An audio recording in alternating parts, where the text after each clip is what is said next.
Bonjour, aujourd'hui on continue la lecture des nouveaux contes de fées de la comtesse de Ségur, troisième histoire, la petite souris grise, et on est arrivé au chapitre 3, le prince gracieux. Pendant que Rosalie dormait, le prince gracieux faisait une chasse au flambeau dans la forêt. Le cerf, vivement poursuivi par le chien, vint se blottir effaré près du buisson où dormait Rosalie. La meute et les chasseurs s'élancèrent après le cerf, mais tout d'un coup, les chiens cessèrent d'aboyer et se groupèrent silencieux autour de Rosalie. Le prince descendit de cheval pour remettre les chiens en chasse. Quelle ne fut pas sa surprise en apercevant une belle jeune fille qui dormait paisiblement dans cette forêt. Il regarda autour d'elle et ne vit personne. Elle était seule, abandonnée. En l'examinant de plus près, il vit la trace de larmes qu'elle avait répandue et qui s'échappait encore de ses yeux fermés. Rosalie était vêtue simplement, mais d'une étoffe de soie qui dénotait plus que de l'aisance. Ses jolies mains blanches, ses ongles roses, ses beaux cheveux châtains soigneusement relevés par un peigne d'or, sa chaussure élégante, un collier de perles fines, indiquaient un rang élevé. Elle ne s'éveillait pas, malgré le piétinement des chevaux, les aboiements des chiens, le tumulte d'une nombreuse réunion d'hommes.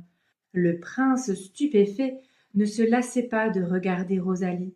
Aucune des personnes de la cour ne la connaissait.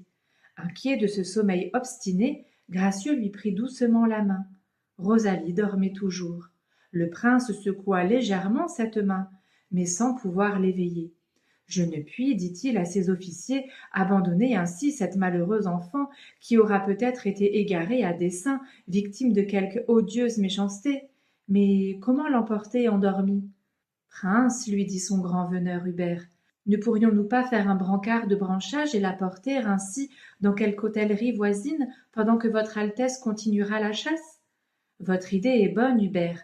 Faites faire un brancard sur lequel nous la déposerons, mais ce n'est pas à une hôtellerie que vous la porterez, c'est dans mon propre palais.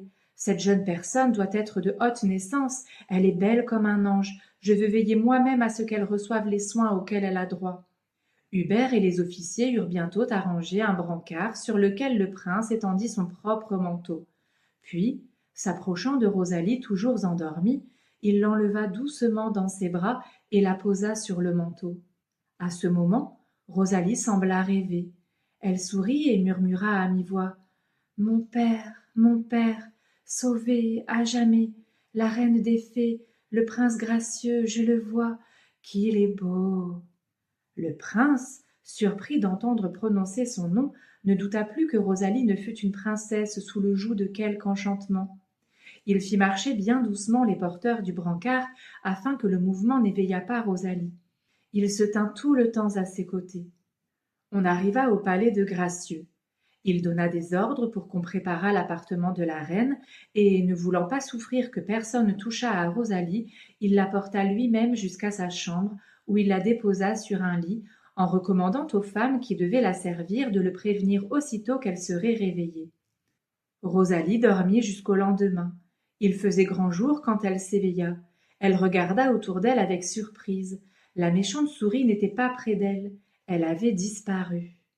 Vous croyez qu'elle s'est cachée quelque part dans une de ses poches ou dans le pli de sa robe? Ou bien elle a été laissée dans la forêt, du coup ça m'étonne qu'elle l'ait pas suivie, qu'elle n'ait pas... Je sais pas, on verra bien.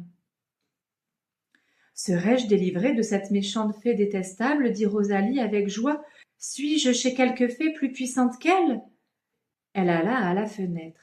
Elle vit des hommes d'armes, des officiers parés de brillants uniformes. De plus en plus surprise, elle allait appeler un de ces hommes qu'elle croyait être autant de génies et d'enchanteurs, lorsqu'elle entendit marcher. Elle se retourna et vit le prince gracieux qui, revêtu d'un élégant et riche costume de chasse, était devant elle, la regardant avec admiration. Rosalie reconnut immédiatement le prince de son rêve et s'écria involontairement: Le prince gracieux! Vous me connaissez, madame, dit le prince étonné. Comment, si vous m'avez reconnue, ai-je pu, moi, oublier votre nom et vos traits? Je ne vous ai vu qu'en rêve, prince, répondit Rosalie en rougissant. Quant à mon nom, vous ne pouvez le connaître puisque moi-même je ne connais que depuis hier celui de mon père.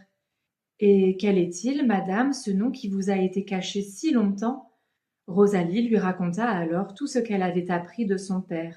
Elle lui avoua naïvement sa coupable curiosité et les fatales conséquences qui s'en étaient suivies. Jugez de ma douleur, prince, quand je dus quitter mon père pour me soustraire aux flammes que la méchante fée avait allumées, quand, repoussée de partout à cause de la souris grise, je me trouvai exposée à mourir de froid et de faim. Mais bientôt, un sommeil lourd et plein de rêves s'empara de moi. J'ignore comment je suis ici, et si c'est chez vous que je me trouve. Gracieux lui raconta comment il l'avait trouvé endormi dans la forêt, les paroles de son rêve qu'il avait entendues, et il ajouta « Ce que votre père ne vous a pas dit, Rosalie, c'est que la reine des fées, notre parente, avait décidé que vous seriez ma femme lorsque vous auriez 15 ans.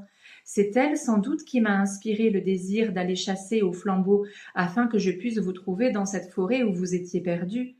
Puisque vous aurez 15 ans dans peu de jours, Rosalie, daignez considérer mon palais comme le vôtre. Veuillez d'avance y commander en reine. Bientôt votre père vous sera rendu, et nous pourrons aller faire célébrer notre mariage. » Rosalie remercia vivement son jeune et beau cousin. Elle va épouser son cousin. Elle passa dans sa chambre de toilette, où elle trouva des femmes qui l'attendaient avec un grand choix de robes et de coiffures. Rosalie, qui ne s'était jamais occupée de sa toilette, mit la première robe qu'on lui présenta, qui était en gaze rose garnie de dentelle, et une coiffure en dentelle avec des roses moussues. Ses beaux cheveux châtains furent relevés en tresses, formant une couronne.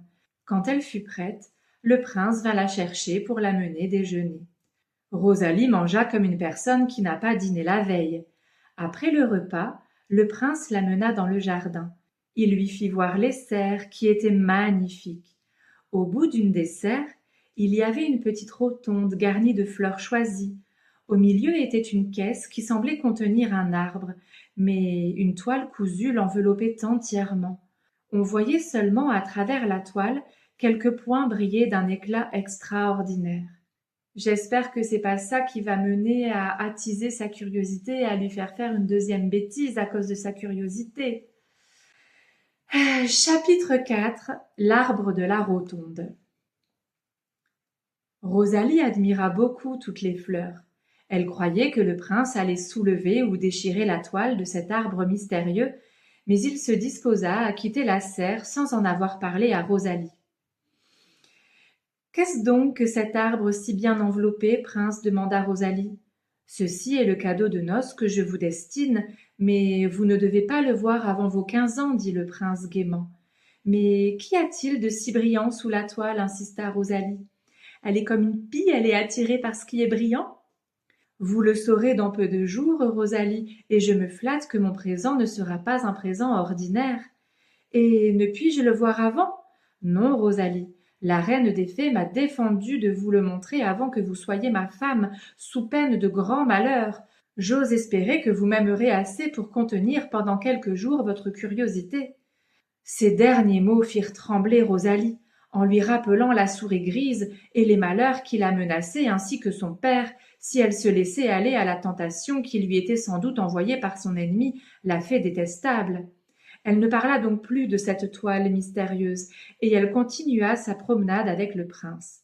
Toute la journée se passa agréablement. Le prince lui présenta les dames de sa cour, et leur dit à toutes qu'elles eussent à respecter dans la princesse Rosalie l'épouse que lui avait choisie la reine des fées. Rosalie fut très aimable pour tout le monde, et chacun se réjouit de l'idée d'avoir une si charmante reine. Le lendemain et les jours suivants se passèrent en fêtes, en chasse, en promenades. Le prince et Rosalie voyaient approcher avec bonheur le jour de la naissance de Rosalie, qui devait être aussi celui de leur mariage. Le prince, parce qu'il aimait tendrement sa cousine, et Rosalie parce qu'elle aimait le prince, parce qu'elle désirait vivement revoir son père, et aussi parce qu'elle souhaitait ardemment voir ce que contenait la caisse de la rotonde. Elle y pensait sans cesse. La nuit, elle y rêvait, et, dans les moments où elle était seule, elle avait une peine extrême à ne pas aller dans les serres pour tâcher de découvrir le mystère. Enfin, arriva le dernier jour d'attente. Le lendemain, Rosalie devait avoir 15 ans. Le prince était très occupé des préparatifs de son mariage, auxquels devaient assister toutes les bonnes fées de sa connaissance et la reine des fées. Rosalie se trouva seule dans la matinée. Elle alla se promener, et tout en réfléchissant au bonheur du lendemain, elle se dirigea machinalement vers la rotonde. Elle y entra, pensive et souriante, et se trouva en face de la toile qui recouvrait le trésor. Va-t-elle résister à la tentation? C'est demain, dit-elle, que je dois enfin savoir ce que referme cette toile. Si je voulais, je pourrais bien le savoir dès aujourd'hui, car j'aperçois quelques petites ouvertures dans lesquelles j'introduirai facilement les doigts, et en tirant un peu dessus, au fait, qui est-ce qui le saurait? Je rapprocherai la toile après y avoir un peu regardé. Puisque ce doit être à moi demain, je puis bien y jeter un coup d'œil aujourd'hui. Elle regarda autour d'elle, ne vit personne, et, oubliant entièrement dans son désir extrême de satisfaire sa curiosité la bonté du prince et les dangers qui les menaçaient si elle cédait à la tentation, elle passa ses doigts dans une des ouvertures, tira légèrement. La toile se déchira du haut en bas avec un bruit semblable au tonnerre et offrit aux yeux étonnés de Rosalie un arbre dont la tige était en corail et les feuilles en émeraude. Les fruits qui couvraient l'arbre étaient des pierres précieuses de toutes couleurs, diamants, perles, rubis, saphirs, opales, topazes, etc., aussi gros que les fruits qu'ils représentaient, et d'un tel éclat que Rosalie en fut éblouie. Mais à peine avait-elle envisagé cet arbre sans pareil, qu'un bruit plus fort que le premier la tira de son extase. Elle se sentit enlevée et transportée dans une plaine d'où elle aperçut le palais du prince s'écroulant. Des cris effroyables sortaient des ruines du palais, et bientôt Rosalie vit le prince lui-même sortir des décombres, ensanglanté, couvert de haillons. Il s'avança vers elle et lui dit tristement « Rosalie, ingrate Rosalie, vois à quel état tu m'as réduit, moi et toute ma cour. Après ce que tu viens de faire, je ne doute pas que tu ne cèdes une troisième fois à ta curiosité, que tu consommes mon malheur, celui de ton père et le tien. Adieu, Rosalie, adieu. Puisse le repentir expier ton ingratitude envers un malheureux prince qui t'aimait et qui ne voulait que ton bonheur. » En disant ces mots, il s'éloigna lentement. Rosalie s'était jetée à genoux, inondée de larmes, elle l'appelait, mais il disparut à ses yeux, sans même se retourner pour contempler son désespoir. Elle était prête à s'évanouir lorsqu'elle entendit le petit rire discordant de la souris grise qui était devant elle. Remercie-moi donc, Rosalie, de t'avoir si bien aidée. C'est moi qui t'envoyais la nuit ces beaux rêves de la toile mystérieuse. C'est moi qui ai rongé la toile pour te faciliter les moyens d'y regarder. Sans cette dernière ruse, je crois bien que tu étais perdue pour moi, ainsi que ton père et ton prince gracieux. Mais encore une petite peccadille, mamie, et vous serez à moi pour toujours. » Et la souris, dans sa joie infernale, se mit à danser autour de Rosalie. Ces paroles, toutes méchantes qu'elles étaient, n'excitèrent pas la colère de Rosalie. « C'est ma faute, se dit-elle. Sans ma fatale curiosité, sans ma coupable ingratitude, la souris grise n'aurait pas réussi à me faire commettre une si indigne action. Je dois l'expier par ma douleur, par ma patience, et par la ferme volonté de résister à la troisième épreuve, quelque difficile qu'elle soit. D'ailleurs, je n'ai que quelques heures d'attente, et de moi dépendent, comme le disait mon cher prince, son bonheur, celui de mon père et le mien. » Rosalie ne bougea donc pas.